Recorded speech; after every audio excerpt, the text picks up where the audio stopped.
right before I got drafted, I remember Oprah saying something that completely changed my life. And she said, if you don't know who you are before the money and fame comes, then you'll never know who you are.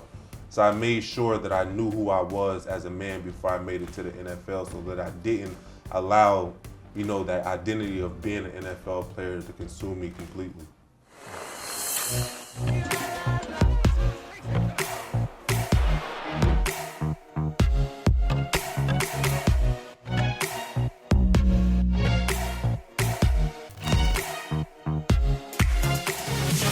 Welcome everyone back to the School of Greatness podcast. We've got Devon Still in the house. Good to be My here. man, good to see you, brother. I appreciate you being here. You got a new book out called Still in the Game, Finding the Faith to Tackle Life's Biggest Challenges. And you've been through a few big challenges in the last, 8 years.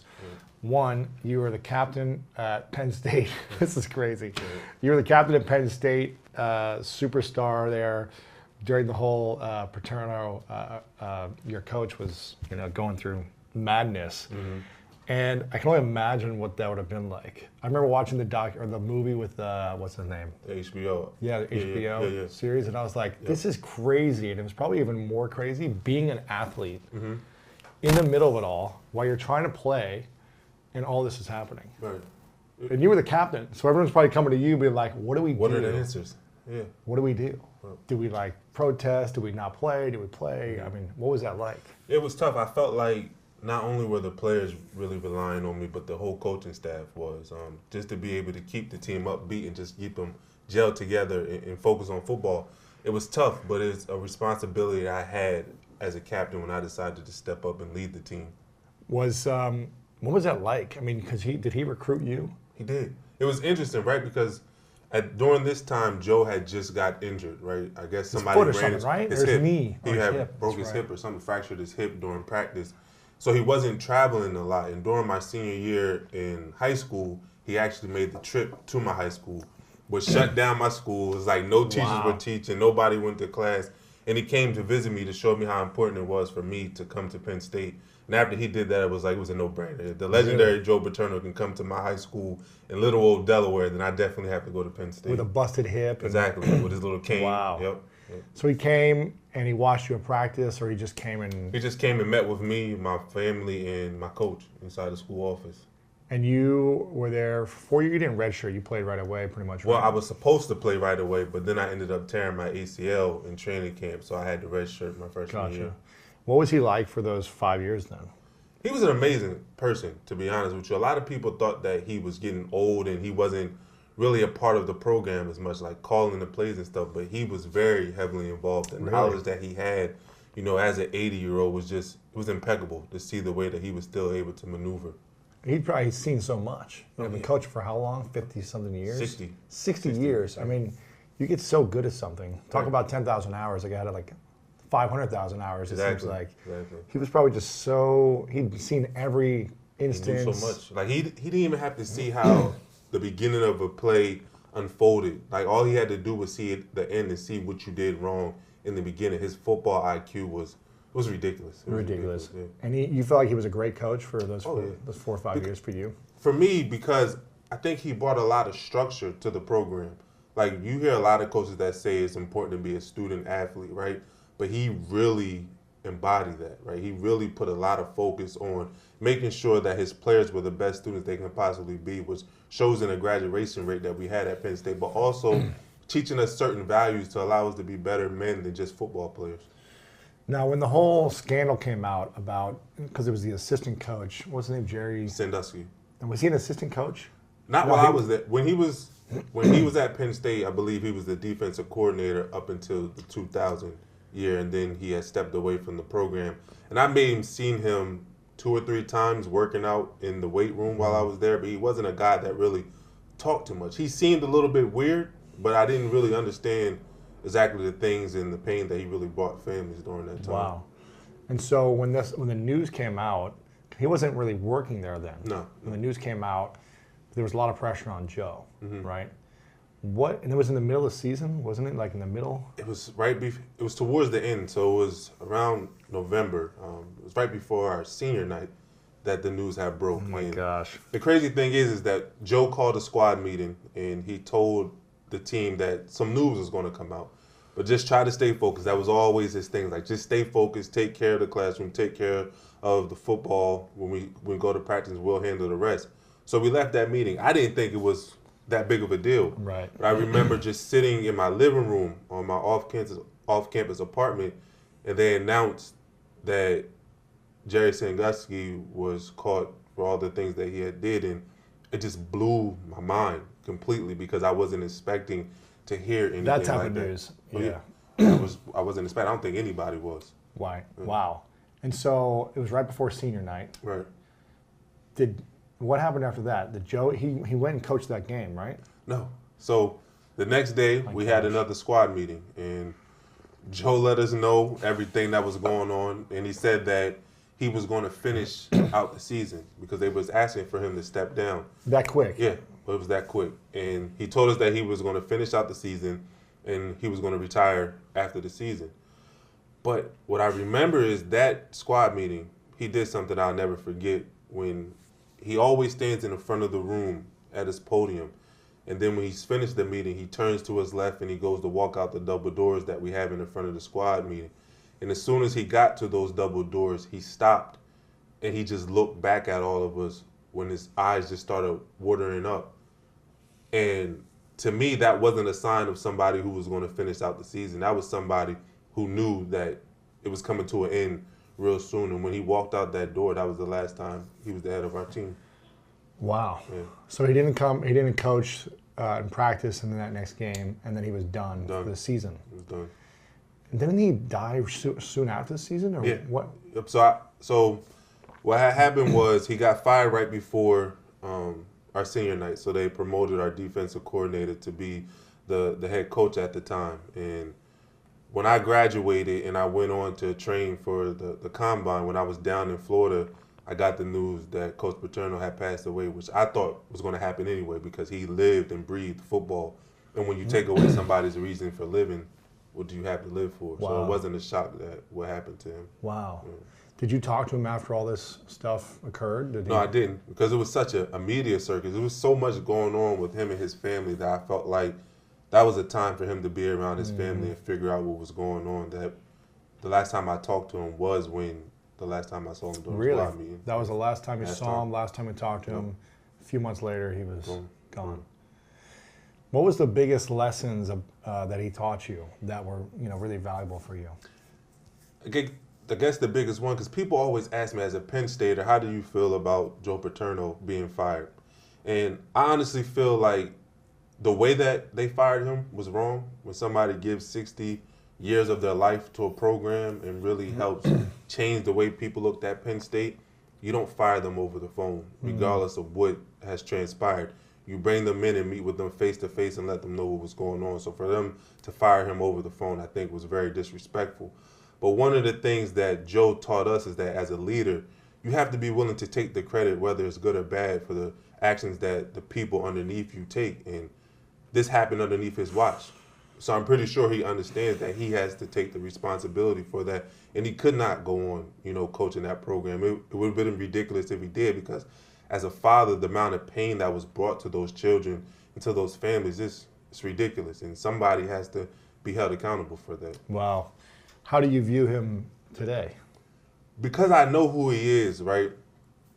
I know the type of person he is. I know the values he holds, but I honestly feel like there should have been more done. I feel like as adults, we have to do everything we can to protect our children. Yeah. Whether you reported what was going on or not, if you saw that nobody took any action, then you need to make sure that somebody takes action to protect our kids. Right.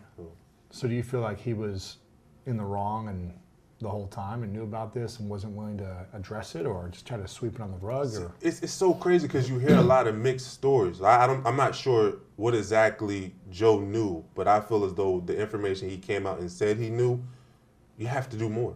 Yeah. Like you have to do more to protect our children. That's the number one thing. It's not football. It's not to protect the integrity of the university. It's to protect our children. So with the information I know that he had, he should have done more. Yeah. He should have done more. What was the biggest lesson you learned about yourself being at Penn State during that time? What did it teach you about being a better father or human being? A lot happened during my time at Penn State. Actually, I was one of the biggest recruits coming out of high school. I've had over 50 scholarships to go play football Wow. at pretty much every Division I school there was in the country. But when I got to Penn State, I faced two huge obstacles. You know, my freshman year, I ended up tearing my ACL, my MCL, and that ended my whole year for my freshman year. And it was really deflating, right? But I fought my way back from that. In a year's worth of rehab, I ended up making it back to the football field the next training camp. Then I ended up breaking my leg in that training camp. And that's when I really hit a dark spot in my life where I just felt like my dreams of making it to the NFL was out of reach, that, you know, I probably wouldn't make it back to the football field, because this is what people were telling me. This is what the doctors were telling me. This is what players who have seen these type of injuries was telling me, that people don't make it back from these type of injuries. But what I think helped me through those times is when I first decided that I wanted to make it to the NFL, right? I visualized it, you know, so strongly, right? It was so vivid, my dreams of making it to the NFL. I felt the feeling that I would get making it to the NFL so intensely, so that when these obstacles and adversities were thrown in my way, the feeling I got from making it to the NFL, the visualization was so strong that it was stronger than any excuse I could have made for myself to give up. So that really taught me the importance of visualizing your dreams and making sure that you sacrifice or go through whatever you need to go through to make your dreams come true. Yeah. Then, of course, my daughter was born my junior year in college, which really gave me that added motivation, because I said to myself, I'm in so much pain right now from all the injuries I'm facing. I'm in so much pain for feeling like my dreams of making it to the NFL is over.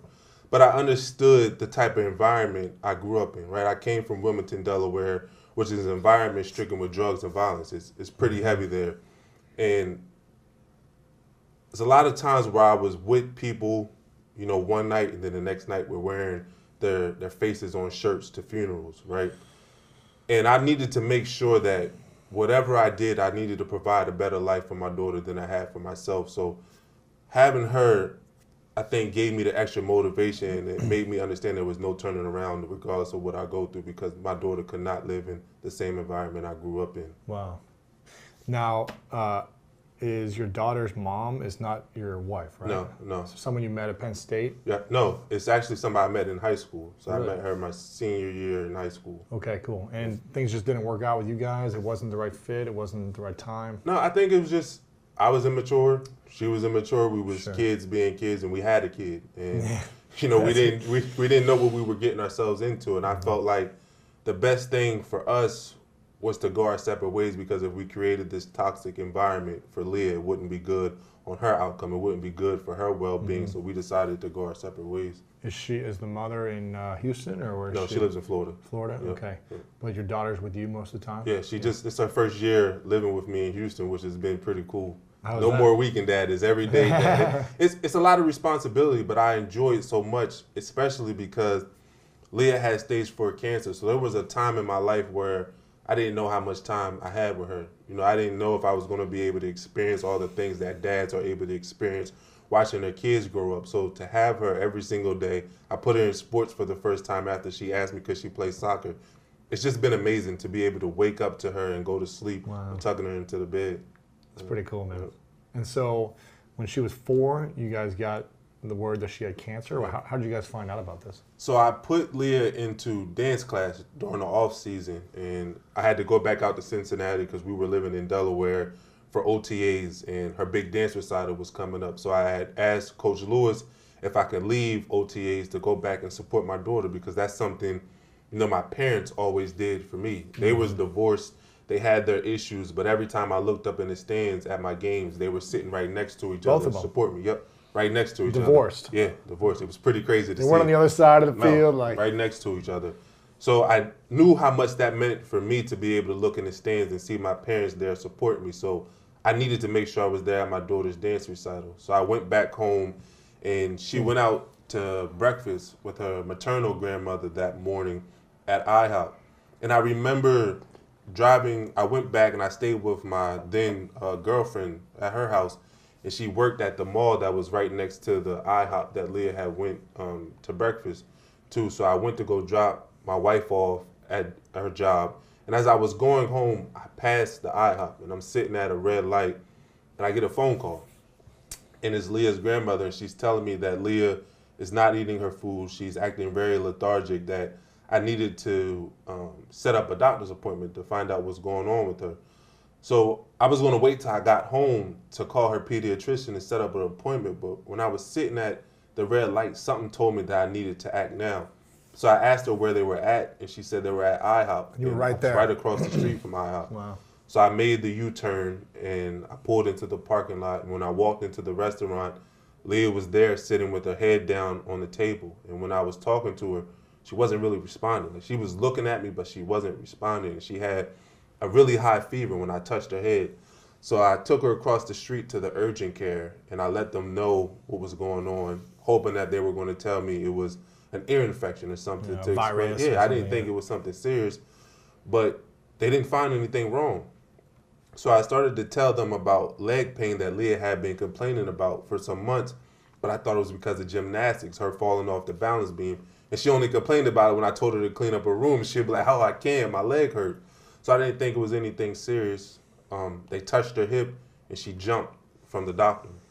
And the doctor had told us that it could be probably a hip infection for her, growing too big. And since I'm not the smallest guy in the room, I thought that was it. So they sent us to the Children's Hospital about a half a mile down the street, and they ran some blood work on her. They came into the room and told us it can be about 10 different things. And the last thing they said was cancer. So I'm like, oh, it can't be cancer because you probably would have said that first. But after giving her an ultrasound, they found a tumor in her stomach, and then hours of more testing, we ended up finding out that she had cancer. That day you found out? That day. Wow. So they found a tumor in her stomach? Right, up in her abdomen. Dang. How does this happen to kids so young? I have no idea.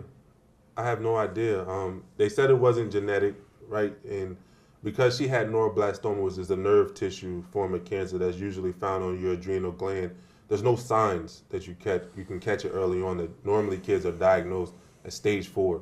So I'm not sure how this happens to kids, but hopefully if we continue to raise awareness, continue to raise money for research, one day we'll find out so families don't have to experience the pain that me and so many other families experience. And stage 4 is the worst. Is there stage 5 or no? Stage 4 is the last stage. Mm-hmm.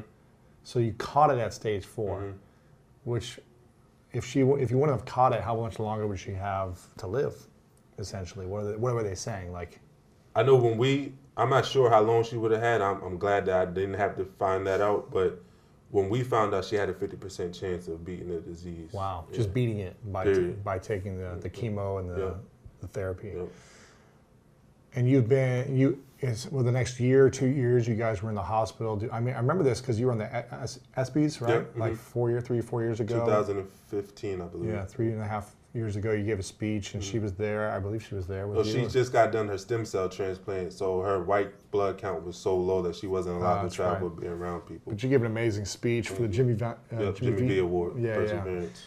And so what was that like from the moment you heard that she had cancer, and how much longer was it until she went through her journey? It was 1.5 years until she started the treatment, until she finished. And it was every tough. Day, 3 days a week? So she would go in for 5 days, and she would get out if everything went well. Her ANC rose, which is basically the amount of white blood cells that are able to fight, off any type of infection.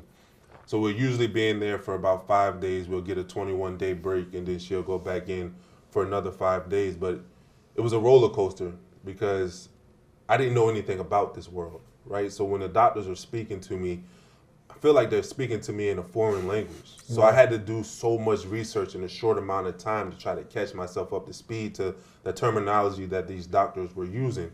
And they had just came out with a new clinical trial for kids who had this type of cancer, which was called an MIBG, which is a radiation type of treatment where you put radiation into the kid's body and it localizes, so it finds the cancer cells in the body. So it's not the whole body. Right, it attacks the specific areas that have the cancer cells.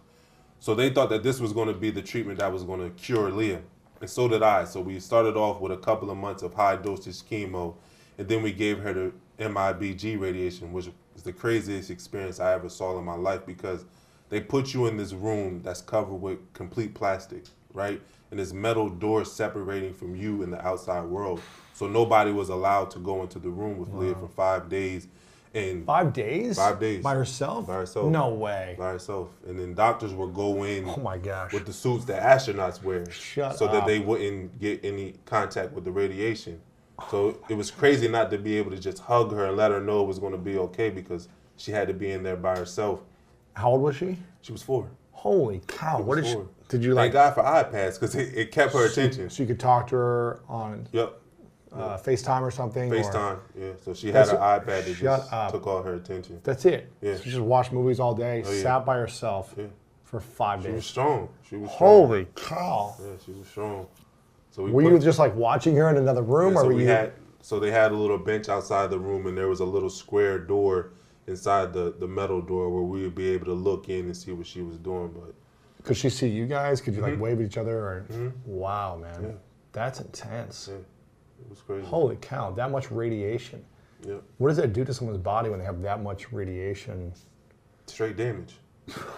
The amount of chemo that they put inside your body, the amount of radiation is so much toxic that you're killing other organs while trying to kill the gosh. cancer cells. Can your body recover though? Can your organs recover at years after? Not completely. Leah still has issues that she's dealing with from the amount of chemo that she got and the radiation. So you're gonna have lasting effects way past, the day that you go into remission. Wow. Yeah. But the goal is hopefully that the body will recover and heal itself eventually enough. I mean, for me, to be honest with you, the goal was just to make sure that my daughter was alive. Yeah. Like whatever we had to deal with, the ramifications of that type of treatment we were going to deal with, but the main goal was to do everything possible to make sure my daughter was Better alive. be alive and have some issues than Yeah, exactly. not last. Exactly. Wow. So how has she been doing now? 4 years in remission? Yeah, she's been doing good because that treatment didn't work. That treatment didn't work, which was one of the scariest things that I ever went through in my life because we ended up getting testing done and we found out that the cancer spread all over her body. Oh now. my gosh. That it had went from her hip to her shoulders, her chest, her neck, her skull. And that was probably the real moment when I came to the realization that I'm probably going to lose my daughter. Oh my gosh. Right? I really had to have that talk with myself about what my life would be without her. And when I say this, it's not a joke. This is not something you see in the movies, but there were times where this was playing so many tricks on my mind that I could literally be looking at a family picture and my daughter would fade out the picture. Wow. This is when I knew that something was going wrong in my head because my daughter would literally fade out of pictures. But thank God, just from playing football, there were certain lessons that I learned, right? And the first thing they teach us when we play sports is it doesn't matter what the scoreboard says, right? You give it everything you have, no matter how tired you are, no matter how much pain you're in. You go until there's no more clock, there's no more time on the clock. So although the cancer had spread all over my body, I looked at my daughter and I told her that, we still have time left. We still have other options. And we're not giving up until they bury me or they bury you. Wow. But we're going to keep going at this, right? We're going to fight for 4 quarters.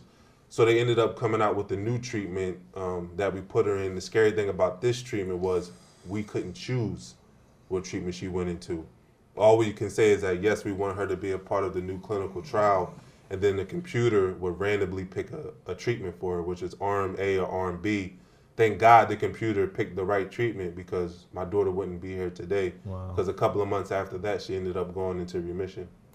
Really? Yeah, just a couple of months after it spread all over the place.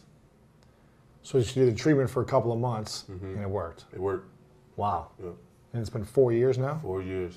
So you need to be 5 years until... 5 years until we can be declared cancer-free, but we live our life like she's cancer-free already. Oh, that's good. Yeah. Wow, man. What is that like then when you see her photo fade away, images of her, when you're, it feels like time's running out? Yeah, it's scary because I still have a job to do. I still have to play football. You were playing in the NFL. Yeah, I was in the NFL, and I did not know how to balance all of this. Like a lot of people, when the story broke, a lot of people thought that I had got released because I wasn't performing at a good level, and they did just sign me back and put me on the practice squad for insurance. But I talk about it in my book.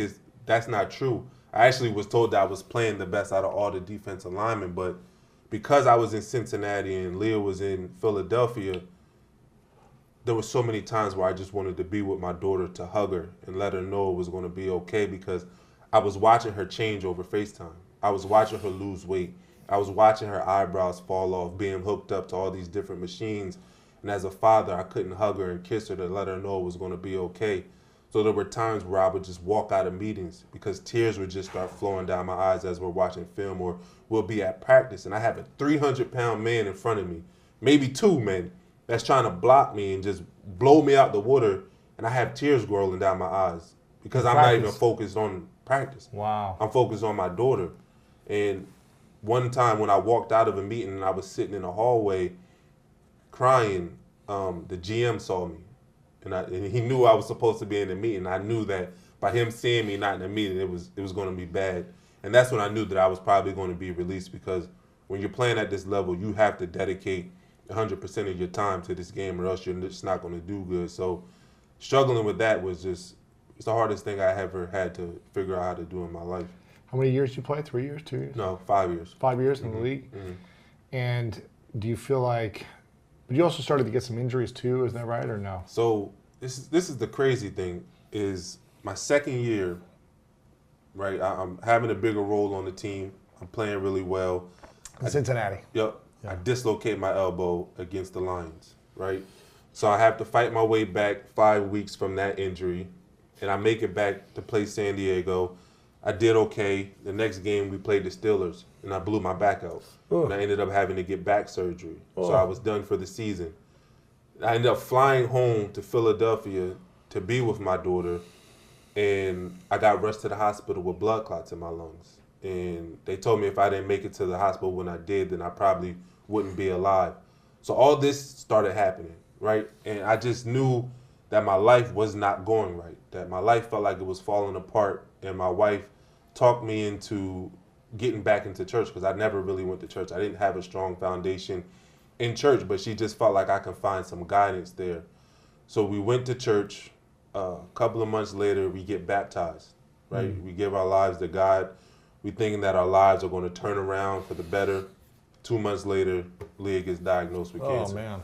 And this all happened within an 8-month time frame. So I just felt like my world was falling apart.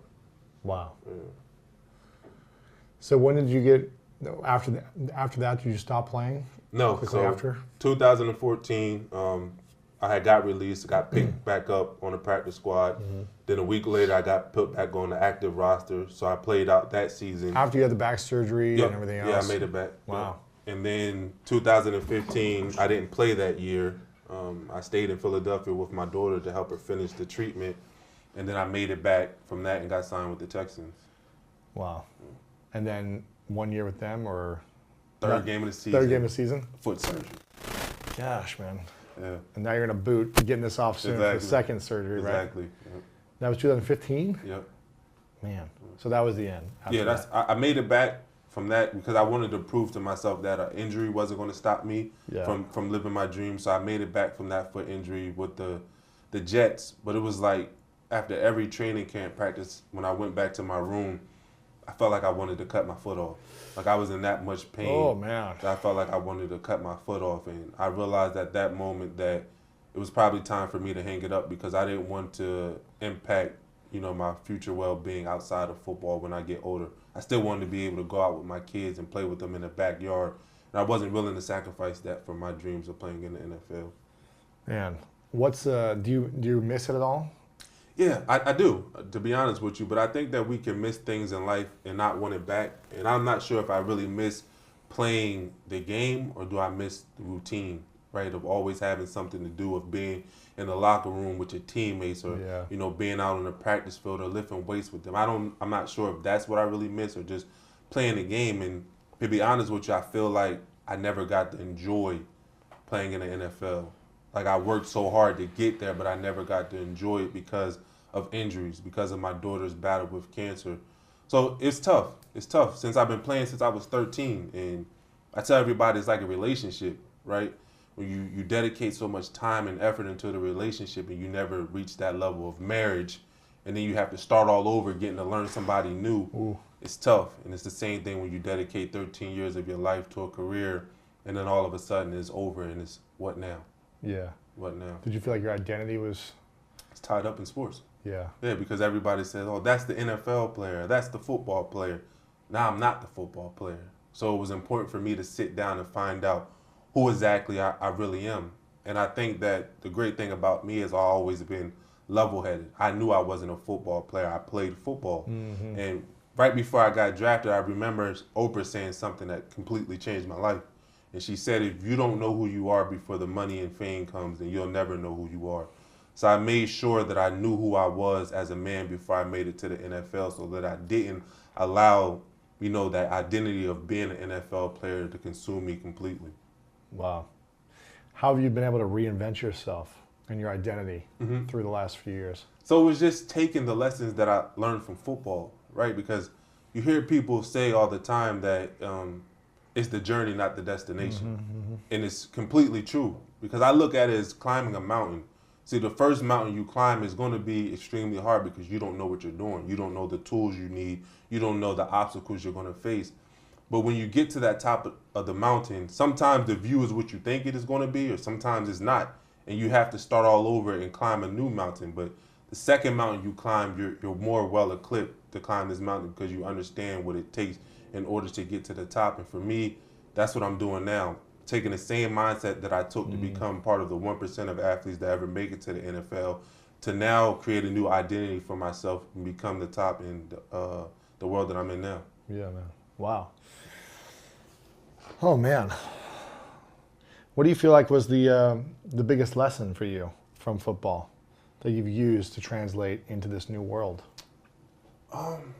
Besides having the mindset and things we've talked about already, but because you went through so much in college and then NFL, so much adversity. I mean, college seems like it was the craziest adversity ever, at least your senior year, but you also had injuries the first couple of years.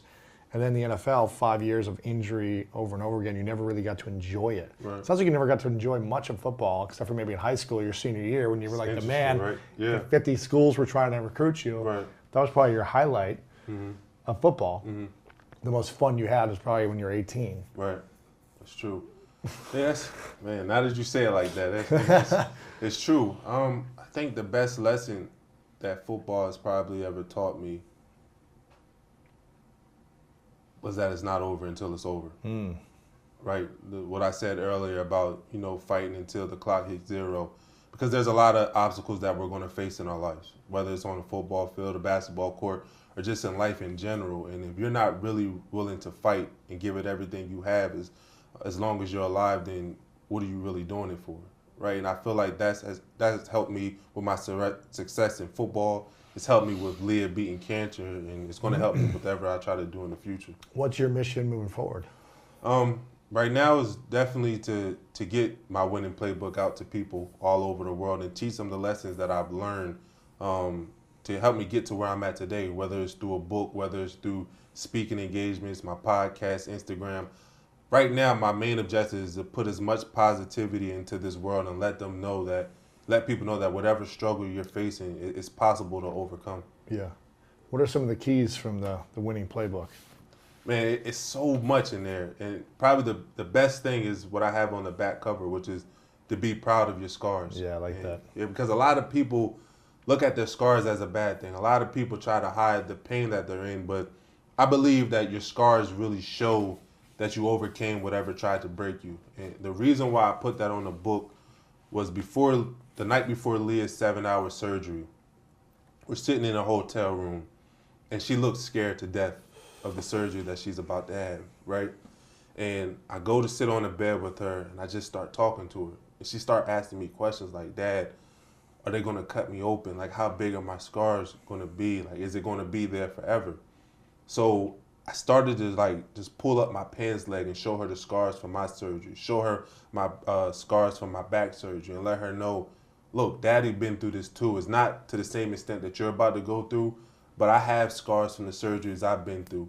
And because I'm able to sit here and show you them and tell you them, that means they're my warrior wounds. That means that whatever tried to break me, I overcame it because I'm here and I'm able to talk about it. So don't look at your scar as a bad thing. Look at it as when you get older, you're going to have this scar on your stomach, on your chest from your Broviac catheter to show people, look, I had stage 4 cancer, but I overcame it. And I'm not afraid to or ashamed to show these scars because this means that I overcame something that tried to break me. So that's probably the biggest message in that book, is just to be proud of whatever you went through. It doesn't have to be physical scars. A lot of people go through mental scars. A scar is a scar. But if you're still here to be able to talk about it, that means you overcame something. So be proud of it. Yeah, I think if, it's hard to trust someone who has no scars. Yeah. It's really hard to like trust someone, believe in someone if they've never faced some type of extreme adversity, whether mental, emotional, physical, whatever it may be. I think that's when you really learn about someone, when they face a challenge. Definitely. You've faced a lot of them, man. That's crazy. What's another winning lesson for you? Something that you really talk about a lot, and it's just being vulnerable, allowing yourself to be vulnerable. Because writing this book was very stressful because you had to relive certain moments of your life that you don't want to relive. But it was also therapeutic, in meaning I was able to learn a lot of things, not only about myself, but about my daughter. So I told you earlier about how I used to be on FaceTime with her and want to break down because I couldn't hug her and let her know it was going to be okay. But when we were on FaceTime, I would hold it together and I would cry when we hung up the phone because I didn't want my daughter to see me crying, because as a man, I felt like we had to be strong. You know, we have to be that rock. As a football player, we're taught that warrior mentality, that you can't let your opponents to see you being weak. So I took that approach with my daughter. And do you feel like it was hurtful or helpful? It was hurtful. It was hurtful. Because she never got to see you sensitive or emotional. Exactly. Like a lot of people come to me or write me on Instagram talking about how I'm a great parent, that I'm really a role model for parents. And although I appreciate that, I'm still learning how to be a parent. And I really dropped the ball when Leah was battling cancer because I wasn't vulnerable enough. So when I was writing this book and I told her about how I would get off the phone and cry, she said, "Dad, I was doing the same thing. That when we hung up the phone, I would go in the bathroom in the hospital and I would cry because I wanted you to be here so bad. Wow. And you wasn't." And I realized that I had dropped the ball, because if I would have allowed myself to be vulnerable and showed her that how bad it was hurting me, that I wasn't there, maybe we could have shared those moments, crying on the phone together and letting her know that it was okay, because I'm teaching her by doing this without knowing that you have to hide your pain, right? And what I really believe is that it's okay to not be okay. And I dropped the ball in teaching my daughter that lesson during that time. But since we wrote this book, I was able to learn that. So now I cry in front of Leah whenever I want to, and we'll just cry together. But it's something I had learned during this experience. How old is she now? 8. 8. So you cry more often around her now? Oh, yeah, I let it go. Yeah, I let it go. Yeah. Really? What are the moments that make you want to cry? It's interesting because it's a lot of things that I'm not able to handle, that my daughter says now that she's older and she's able to express herself about this journey. So we're shooting a vlog for our YouTube, and while we're shooting this video, Leah says to the camera that she's scared because she doesn't want to lose her life, right? Because just because she's in 4 years in remission doesn't mean that we're out of the fight. That she has she has high risk neuroblastoma, which means a lot of kids relapse from it. And when she said that, I almost broke down and cried. I didn't know what to say, to be honest with you, because as an 8-year-old, there's no way that you should be focused on losing your life, right?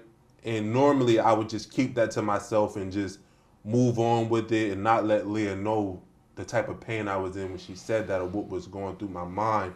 So I took her to my room and I just opened up and let her know, how I was feeling, because we had a big day of testing ahead of us because the doctors thought that the cancer might be coming back. So I let her know that I was scared, right? That I was nervous about the upcoming date, and she opened up and she told me she was too, but we told each other that regardless what happens, we're going to be ready to fight. We already beat this one time, we'll beat it again. And now that we had this talk, we're not even going to be nervous no more. Now that we spoke about it, we let it out, we understand the mindset that both of us have. Whenever we get in this frame of mind, we're going to think positive and try to get ourselves out of this bad thoughts that we're having. Yeah, as opposed to living in fear, you talk about the fear. Right. You share it, you express it, and then it's not as scary anymore. Yeah, exactly. It's still scary when you bottle it up and you have to deal with it on your own. When you know other people are experiencing that emotion, not knowing that you're not alone is probably the biggest relief that anybody can have, because a lot of people feel like they're just fighting battles on their own. And when I saw the way that our story of Leah battling cancer touched people, it showed people that, yo, you're not the only person that's battling cancer. You're not the only person who's scared that you might lose your child. I'm going through it too, but we can go through this together now that we know we're not the only people fighting. What advice do you have to parents, both fathers and mothers of young kids who are going through some type of extreme adversity, whether it's cancer or a sickness, an illness, an injury? Right. What advice do you have for them from the lessons you've learned now? The first one would definitely be to allow yourself to be vulnerable, right? Second is, don't blame yourself. The first thing I did when Leah got cancer was, how was this my fault? What did I do wrong? Why did I allow her to eat certain foods? Why didn't I see any signs earlier, right? I just started blaming myself for what my daughter was going through. And something she said to me early on didn't help. Because when I first took her to the hospital, they was poking her with all these needles for testing. And I remember it was probably the second day in the hospital. She just looks at me with a room full of doctors and family, and she goes, "Dad, this is all your fault." And it ripped me apart. It ripped me apart, and I just had to walk out the room and get my mind together, because although I knew it wasn't my fault, I felt like it was my fault. But I realized that, you know, although I felt like I broke my promise that I made to her when she was first born, that I was going to do everything I could to protect her, there was nothing I could do to protect her. But there was something I could do in that moment, and that was to allow her to know that she wasn't alone, that we were going to fight this battle together. So it would just be vulnerable and understand that it's not your fault and that you can make it through it, that it's going to take a team effort, that it's going to be days where you feel like giving up. There's going to be days where you feel like you're weak and you don't want to push anymore. But allow yourself to have those weak moments. Don't allow it to turn into a weak mindset. Because there was a lot of times where I wanted to give up, where I wanted to throw in the towel and say, man, enough is enough. I can't keep going through all these struggles that I'm going through. But I didn't let that moment turn into a mindset, and I decided that I was going to continue to fight. Wow, I love that. Don't let the weak moment become a weak mindset. Yeah, exactly. That's powerful. You can have the weak moments. Oh, yeah. But just don't let it ruin your life, right, or consume your mind forever. Right. Yeah. But that's what I think vulnerability allows us to, like, have a moment. Okay, as opposed to trying to be tough and strong all the time. We can be vulnerable for a moment, maybe a few moments or a few days or whatever, but then it's like we got to get the mindset back on track. Yeah. And that's what I think the fight gave me, a different meaning to strength, because I really thought being strong was to not show any signs of weakness. But now I feel like strength is showing people that you have your weak moments, because so many people are afraid to do it, that it takes a strong person to say, look, I'm not okay. I'm not going to wear this mask to try to make you feel comfortable. Because tell you this, it's interesting because I'm at an interview yesterday. I'm at an event, and this lady walks up to me and she goes, I lost my daughter to cancer 5 years ago. She was 24 years old. And then after that, I lost my mom and I lost my dad, right? So I asked the lady, I was like, how are you handling all this stuff that you've been going through? She takes a deep breath and she looks down at the ground, and then somebody runs over and says, oh, she's doing great. She's doing really great. And starts rubbing her back, and the lady lifts up her head and says, you know what, I'm doing good. It's like, no, you're not. I saw the deep breath you took when I asked you that, and you was about to express what you were going through, but because this woman has walked up to you and told you you was doing great and didn't allow you to answer that on your own, you're now not going to open up about the things that you're facing, so now nobody can help you. And it's like, so many people do that. So many people wear these masks acting like everything is okay to try to make other people more comfortable, because you said you were great to make her more comfortable because she said you were great, not because you actually were great. And until we allow ourselves to open up, until we stop putting out into this world that you have to wear a mask and wear a smile when deep down inside you're falling apart, then a lot of people are going to be fighting battles that nobody knows anything about. So that's probably one of the biggest things I want people to get from this interview, is to understand you don't have to always be okay. What do you and Leah talk about now? Everything. boys. She's 8. She's 8, and she just told me that she has her first crush. Shut up. 8-year-old? Killed me. Come on. It killed me. But, I had to put on the smile because oh my gosh. I want to have that open communication, right? I don't want to act like I'm angry that she told me that she has a crush. But then she started asking me if, she can give him candy for Valentine's Day coming up. I'm like, yo, you're hurting my heart right now. Like, I only can take but so much, but yeah. You've been through a lot of pain already. Yeah, exactly. And this is more painful than anything I went through, right? But it's just, man. We talk about everything because we have a very close relationship. We had it before she was diagnosed with cancer, and it only made us grow a stronger relationship. So just teaching her about life, because now kids are growing up in an environment where the internet or YouTube is teaching them so much about life, and if you don't get on top of things before the computer do, the computer's going to raise your kids, and I can't allow that to happen with my daughter. What's your dream for your daughter over the next 15, 20 years, and what's your dream for the next 15, 20 years? For my daughter, my dream is to make sure that she lives her dream, to let her know that she's capable of doing whatever she puts her mind to, and I think that she's already proven that to herself. With her battling cancer, letting her know that, she's stronger than she ever thought she truly was. And if she takes that approach to anything that she, sets out to do in life, then I'm pretty sure she'll accomplish it, and I'll be right there supporting her and cheering her on. For me, my biggest dream right now is to just try to live in my purpose and teach people that no matter what you're going through, that you're still in the game and you can just follow my struggles. I've been through so much in my life in a short amount of time, but I realized that those storms, every storm that I went through, right, it wasn't meant to break me, but it was meant to build me. That life wasn't always working against me, it was working for me, because if I didn't go through the struggles I went through early on in life, I wouldn't have been able to cultivate the mindset that I had to help my daughter through her battle with cancer. So I can only imagine what the struggles of watching my daughter go through, the struggles of compared or combined with the struggles I went through, what that's preparing me for in the future. So I'm just excited to see where, life takes me. Mm-hmm. Well, your book's out right now. It's called Still in the Game, Finding the Faith to Tackle Life's Biggest Challenges. Make sure you guys pick this up. I've got a couple final questions for you, but where can we connect with you online? Where do you hang out the most? I hang out a lot on Instagram. You can find me at Still in the Game. I really built a pretty cool community where people are very open and really share the struggles that they're going through. And we just try to help each other, through our struggles and motivate each other in order to overcome the obstacles we're facing. And I'm starting to have a bigger presence on YouTube, just getting more videos out there and just sharing the knowledge that I've been able to gather from all the struggles that I've been going through. And that's also Devon Still on Devon YouTube. Still on YouTube. Yep. Devon Still or Still in the Game on Instagram? It's at Still in the Game on Still Instagram. In the Game. Okay, cool. Make sure to follow you there. This is called The 3 Truths. Mm-hmm. If this was your last day and you could share 3 final truths with the world, lessons that you'd want the world to have, that you've learned over your whole life experience, and this is all people would have to remember you by, what would be those 3 lessons or 3 truths? Wow, that's a good question. 3.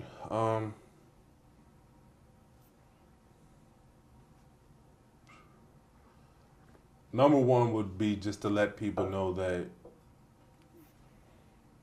failing in life doesn't make you a failure, right? That it's important for people to understand that you have to learn to accept failure but never accept defeat. Because on your climb to the top, there's going to be a lot of failures you experience, right? But the people who are successful understand that failures come with success, and they don't allow those small failures to defeat them mentally or physically or spiritually. They continue to move forward. So number 1 is just learning to accept failure but never accept defeat. The next one is just to understand that no matter what you're going through, it's important to always have fun, right? One of the lessons that I learned when I was playing Little League football, and I played on a really good football team. We was having an undefeated season, but one game we were playing against the Bulldogs. I remember this because it was hurting, but we was losing, and everybody was walking around with their heads down, showing signs of defeat. I remember our coach pulling us up, and he says, I want to tell y'all something. If there's one thing that I want you to learn from me is this. Whenever you stop having fun, you already lost the game, right? And when he said that, it hit me, even as a 13-year-old, because I felt like he was talking more about life than he was about football. That when you stop having fun with life, then it's over. And I recognized this when Leah first got diagnosed with cancer, because I never left her bedside for 2 weeks when she first got diagnosed. One day I decided to leave and go back to my girlfriend's house and just get my mind right. And I was sitting on a couch, and her roommate had a bunch of people over their house, and somebody told a joke, and the whole room burst out in laughter. And I started laughing, and within 5 seconds, my brain told me to stop laughing. And what did I think was so funny when I had my 4-year-old daughter fighting death in the hospital? How could I be enjoying myself in this moment? But then I thought about that lesson that my Little League coach taught me. And I said, if I allow myself to keep this same mentality, there's no way in hell that my daughter is going to beat this disease. That I'm going to make sure we have fun regardless of the circumstances we're facing right now. That's why people saw me posting videos of us dancing when she didn't have no hair, I didn't have no hair, her painting my nails, or me wearing wigs. I wanted to show her that we were going to have fun regardless of what we were going through. So that would be number 2, is just don't allow your current circumstances to dictate the emotions that you feel in life. And the last one would be to fight for 4 quarters or overtime if you have to. Because I went through so much leading up to my career in the NFL. 3 surgeries before I even made it to the NFL, 5 major injuries before I made it to the NFL, and 2 more surgeries once I got to the NFL, right? But the reason why I made it to the NFL is because I continued to fight despite what I was facing. Even with Leah battling cancer, her first treatment didn't work. And we could have just gave up and thrown in the towel once the cancer had spread all over her body, but we didn't. We kept fighting for 4 quarters, and she ended up going to remission just 3 months after the cancer spread all over the place. And even with that, I talk about how we almost lost her again a couple of months later when she was diagnosed with VOD, which is a disease in the liver from the high dosage chemo. It damaged all the nerves inside of her liver, and a lot of kids pass away from that. But when that happened, I told Leah, this is the definition of overtime, right? We thought we were out of the woodworks because you went into remission, but we didn't know we had another quarter that we had to fight. So right now we have to do everything we did in the first, second, third, and fourth quarter and do it in overtime, because it's the people who are able to outlast the pain that they were going through who eventually win the game. The people who are able to push even harder than their opponents that win the game. So people just need to, when they have a dream for themselves, is just to say to yourself, when you see this dream for yourself, that you're going to fight for 4 quarters and overtime if you have to, and that you can't win the game of life from playing from the sideline. You can't wait for other people to come win this game for you. You have to have the courage to get off the sidelines and get back into the game. My man, I like that, man. I want to acknowledge you for a moment because I can only imagine what it'd be like being a father. First off, being a father and the stresses of having kids, but then, and the joys, but also the challenges of being a father, going through your own emotional struggles, physical struggles, and the physical struggles of your daughter, and what that would be like. So I want to acknowledge you for staying in the game of yourself, you know, allowing yourself to work through the emotions, the challenges, the adversity, and keep loving yourself and loving your daughter the way you do. It's been a big inspiration for so many people around the world, man. And to do it with fun. I think it's really important you said that. Not many people say that when their 3 truths is fun, but it's something I live by as well. It's just like, when I'm not having fun, it's like, it's hard to manifest your dreams. When you're just serious all the time. You can have fun and still be focused. You know, you don't need to be serious and like stressed. And I think it's important to remember that we're here. We don't know when it's going to be over. It could be over in a moment. Let's enjoy the best of it. Let's enjoy the most of it. So I'm glad you shared that. I acknowledge you for everything, man, and I'm really proud of everything you're up to. And make sure everyone gets this book, Still in the Game. Check it out right now. Follow Devon on Instagram, Still in the Game as well. Let him know what you thought of this interview. And the final question is, what's your definition of greatness? Wow.